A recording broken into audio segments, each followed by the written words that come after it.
और भगवान का दर्शन होगा, इसी आनंद में सुदामा जी हैं।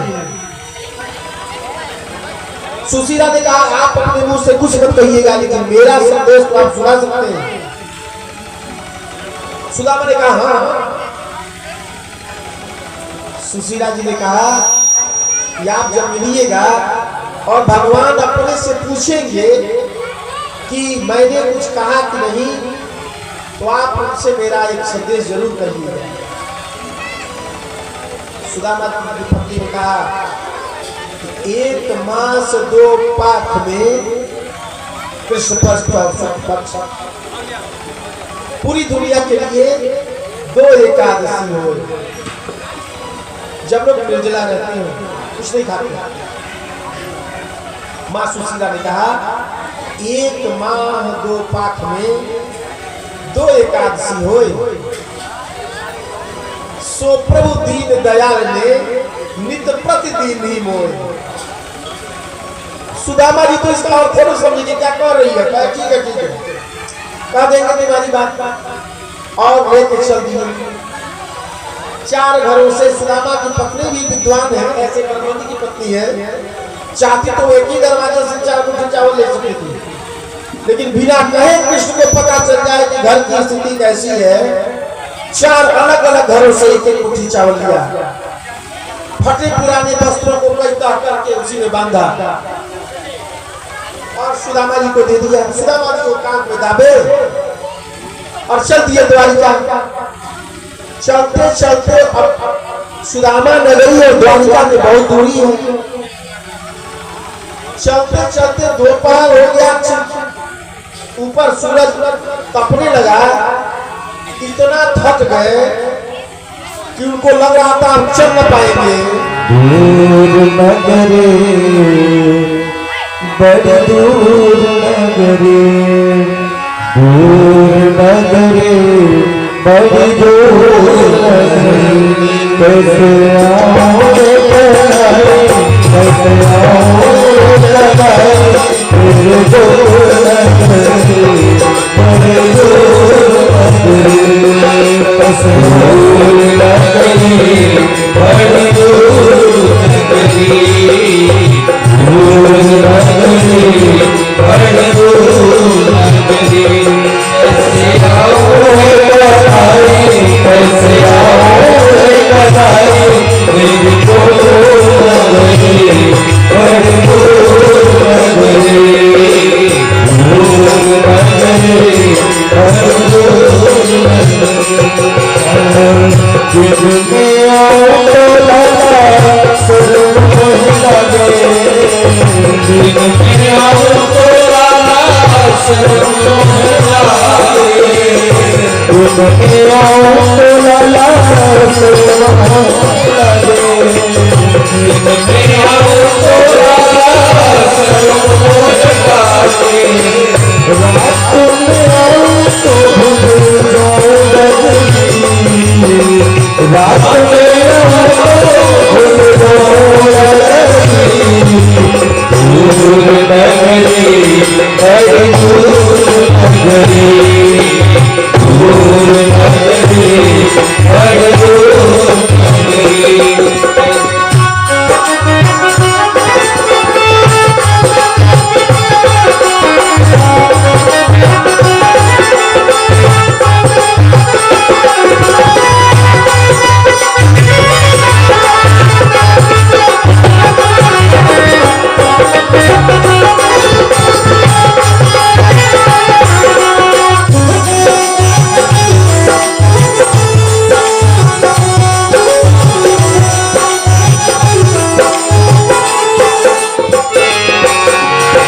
रात में आओ तो लला गोर लागे, रात में आओ तो लला गोर लागे, रात में आओ तो लला गोर लागे, रात में आओ तो लला गोर लागे, दिन में आओ तो तारी नगरी, दिन में दूर नगरे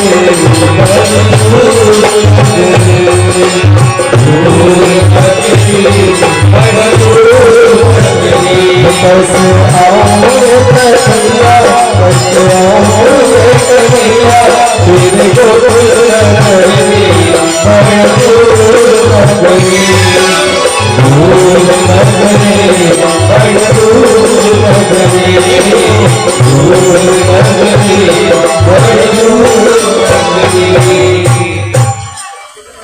तो सुदामा जी थक के एक पेड़ के नीचे सोए और करुणा निधान को सुदामा का कष्ट कैसे देखा जाए, माया से उठा के द्वारका पहुंचा दिए। आँख खुली तो द्वारका में है, बड़े बड़े अट्टालिकाएं हैं। सुदामा जी ने पूछा किसी को बुला के, यहाँ से द्वारका कितनी दूर? उसने कहा, अरे बाबा द्वारका में खड़े हैं। सुदामा जी ने कहा, यहाँ मेरा एक मित्र रहता है। उसने पूछा, क्या नाम है? कहा, कृष्ण नाम है उसका। उसने कहा, अरे महाराज, हमारे महाराजा धीराज है, ऐसे डायरेक्ट नाम है। अरे कुछ पत्नी लगाइए, महाराजा धीराज अकलकोट के मालिक चक्रवर्ती श्री कृष्णचंद्र महाराज है। उसने कहा, सुनते हैं वो द्वारकाधीश है, यहाँ का राजा है, उससे मिलना हो तो कैसे जाना पड़ेगा?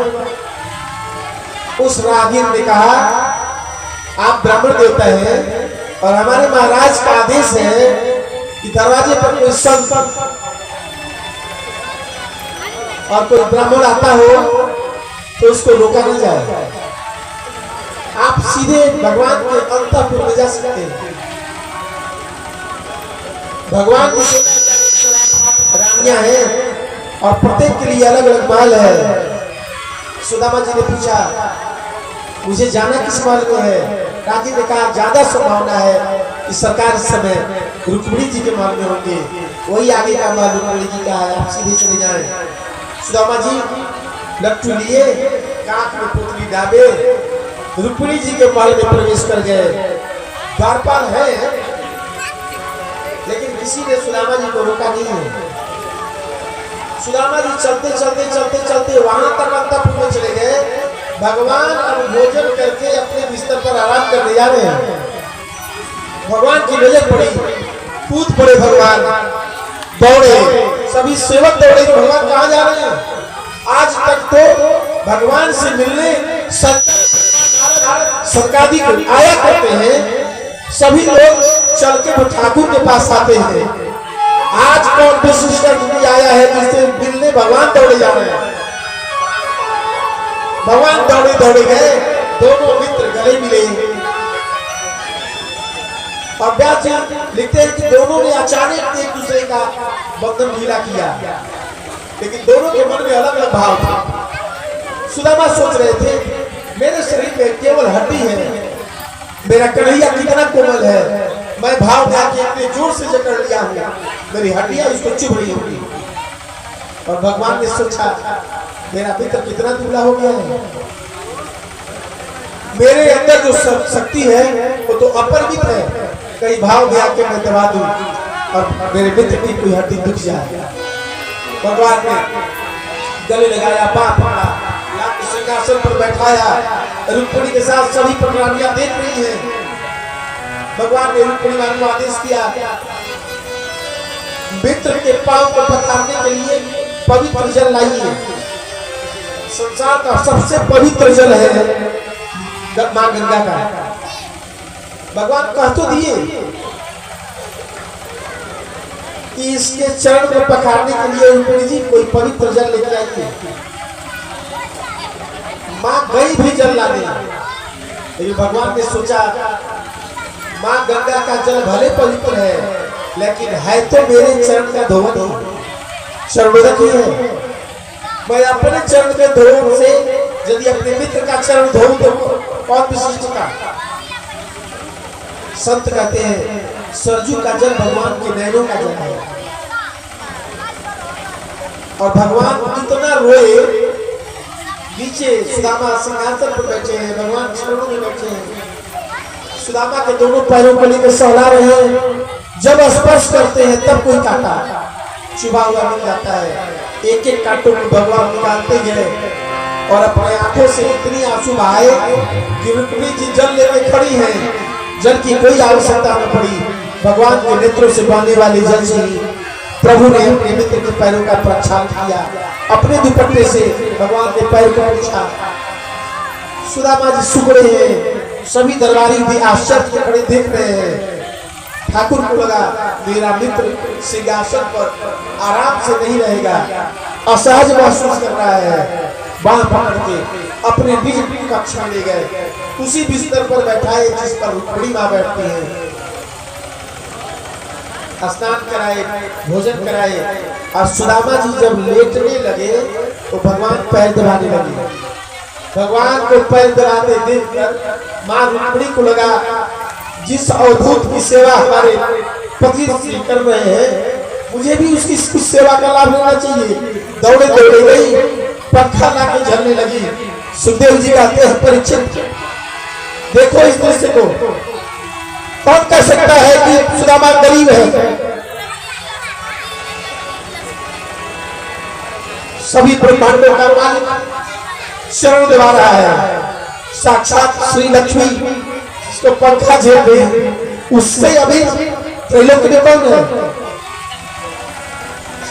पैर दबाते दबाते भगवान ने सुदामा जी को अहस छोड़वाने के लिए मित्र थोड़ा सा सुदामा जी को हक्के बक्के है सब राज्य देख के, भगवान का ऐश्वर्य देख के इस गरीब ब्राह्मण के मुख से आवाज नहीं निकल रही। भगवान ने सोचा थोड़ा हल्की बात करेंगे तो हो सकता है मित्र खुले। पूछ लिया मित्र शादी ब्याह किए कि नहीं।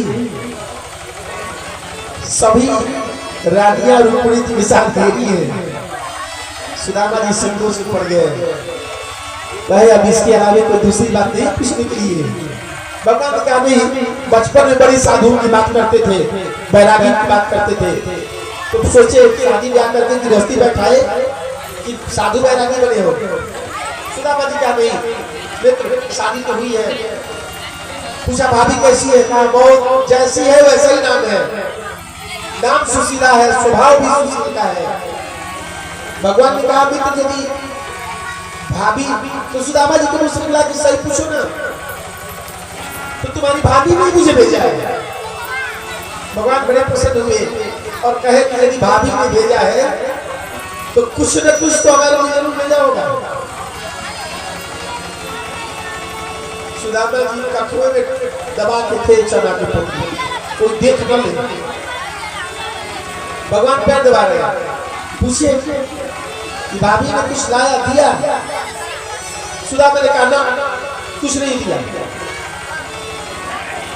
भगवान ने कहा कि मित्र फिर गलती कर रहे हो, तुम्हें याद है गुरु की बातें। कहा एक बार हम जंगल में लकड़ी लेने गए थे, कहा बहुत तेज बारिश आई थी। सुदामा ने कहा यार क्या बारिश आई, हम दोनों रात भर बीते रहे। भगवान ने कहा उस ठंडी में तुम्हारे दांत कितने कड़कड़ा रहे थे। सुदामा जी समझ गए ये तो दूसरी बात करने वाला है, बात को बदले। कहे तुमने शादी किया कि नहीं। भगवान ने कहा की है, सबसे मिलवाएंगे। अब आई गए हो तो क्या बताएं, सबसे मिलवाते हो तो नहीं बताओ कि तुम मेरा स्वभाव जानते हो। मेरा स्वभाव है पत्र एक पत्ता, वो भी एक वचन में भगवान ने कहा कि नहीं कहा दो पत्ता, तो नहीं कहा तुलसी जी का पत्ता, नहीं तो जिसके पास तुलसी का पत्र ना होगा तो क्या चढ़ाएगा। भगवान ने कहा पत्र कोई पत्ता, पुष्प कोई फूल नाम नहीं लिया, कमले का फूल चाहिए, अलग दो। अरे कुछ नहीं है, जल है, पानी भाव से जो समर्पित करता है मित्र, मैं उसे किसी को देता नहीं, स्वयं पान करता हूं। सुदामा ने कहा लाख प्रवचन कर लो, जब कुछ लाया ही नहीं तो दूंगा कहां से। भगवान को कहा कि अच्छा जब नहीं लाए हो तो बातें खत्म, लेकिन ये बताओ जब से आए हो तब से ये बांह क्यों दबाए हो, ये कौन सी बीमारी है। सुदामा जी ने कहा चलते चलते थक गए, तो थोड़ा सा तारा सोच लग गया है बांध। भगवान ने कहा अरे यार तो पहले बताना चाहिए, अब तो झूठे पैर के बात है, थकी की तुम्हारी बात है। सुदामा जी कहा खबरदार, जहाँ बैठे वही बैठे लोग, मेरी बात को हाथ मत लगाना। लेकिन भगवान कहाँ मानने वाले थे, कह नहीं तब तो बीमारी ठीक करके मानेगा, सीधा बांध दबाए छोड़ने वाला नहीं। बाँ पकड़ के पोटली खींच लिए, पोटली खोले और एक मुट्ठी चावल का जैसे ही पान किया, मन ही मन संकल्प करके एक लोक में संपत्ति सुदामा ने लिया और दूसरी मुट्ठी जैसे खाने जा रहे थे बीमारी पकड़ लिया।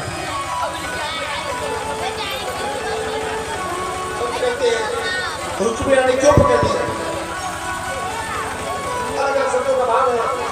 सब कहते हैं कि माँ ने पकड़ लिया ये सोच के कि सब कुछ सुदामा को दे देंगे, तो फिर सुदामा करने की इच्छा क्या था?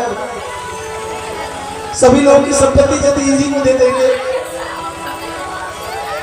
कुछ सब कहते हैं कि ना,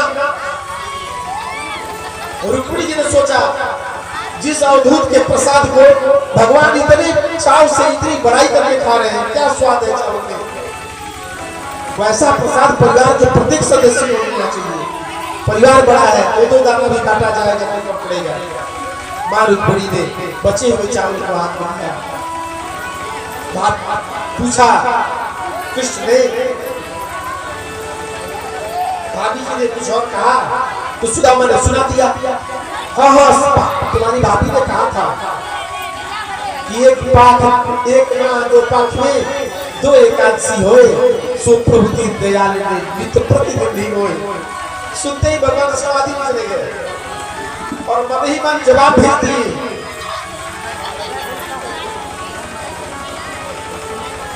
सब कहते हैं कि ठाकुर का नाम घनश्याम है और बादलों का नाम भी घनश्याम है, और दोनों कभी दिन में बरसते हैं कभी रात में। कभी कभी भगवान देते हैं तो दिखाई पड़ता है, दिन में बारिश होती है दुनिया देखती है। कभी कभी हम लोग सोए रहते हैं, इतनी बारिश होती है सुबह पता चलता है। आज भगवान वैसे ही दिया कि तुझे देते नहीं देखा, लेकिन झोली भरी देखी। मन ही मन कहा भाभी होनी थी, भगवान ने कहा होनी थी, मतलब सुदामा जी का श्राप लगा था, सो हो गई। अब नहीं ऐसी होए, भाभी तेरे घर में नित्य द्वादशी होए। सुदामा जी के साथ बात करते हुए रात्रि विश्राम हुआ। सुबह सुदामा जी ने क्रम से सारी गोपी कहे कि अब घर जाना है। भगवान ने एक बार भी रोका नहीं। भगवान ने अपने वस्त्र को पहनने के लिए दिया था, वो भी खुलवा लिया। मित्र ये जो राजसी वस्त्र पहने के अपना वस्त्र पहन लिया, रास्ते में चोर होने सबको परेशान कर। लेकिन भगवान ने सोचा कि दुनिया में फटे हाथ मेरे मित्र को आते देखा है, राजसी वस्त्र पहना के भेजेंगे तो दुनिया ये कहेगी देखो बड़ा त्यागी बनता था, गया है तो राजसी वस्त्र पहन के जा रहा है। जो पहन के आया सुदामा ने, भगवान ने वही पहना के वापस किया। दुनिया वालों मेरा मित्र जैसे आया है वैसे ही निकल जा रहा है। सुदामा जी रास्ते में सुनते गए, मैं कैसा भागा, ठाकुर कितना द्वारकाधीश, लेकिन कितने प्रेम से मिला, अपने बिस्तर पर बैठाया। भगवान के गुणों का गान करते हुए सुदामा जी अपनी नगरी पहुंचे। वहां गए तो जहाँ बेचारी की कुटिया थी, वहां तो रात्रि भर में विशाल आलीशान ठीक द्वारिका की तरह रही एक और माल खड़ा है। सोचने लगे लौट के द्वारिका आ गया क्या? किसी से पूछा ये कौन जगह है? कहा ये सलामपुरी है। कहा तो गांव तो मेरा ही है, यहाँ मेरी झोपड़ी थी, कहाँ चली गई? तब तक खिड़की से सुशीला माँ ने देखा अपनी दीवारें हैं, सेवकों से कहा स्वागत के लिए थाल सजाया, वन सवर के आई। आते हुए सुदामा जी ने देखा रास्ता खाली कर दिया, लगता है कोई राजा हमारी कुटिया हटा के महल बना लिया है, महारानी साहिबा पूजा करने जा रही होगी। लेकिन सुशीला माँ आई, पैर छू के आरती की, तब सुदामा जी पहचाने ब्राह्मणी है। पूछा कैसे? कहा सब हमारे मित्र का चमत्कार है। सुदामा जी समझे कि केशव ने दे दिया जो तुम्हारी इच्छा है।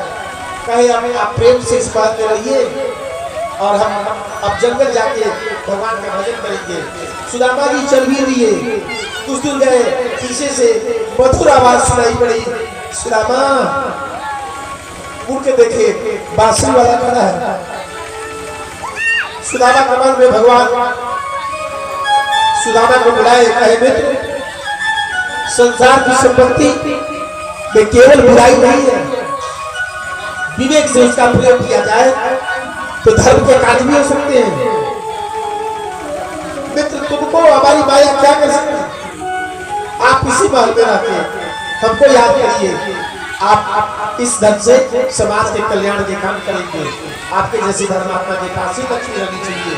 ऐसा भगवान ने सुदामा को समझाया।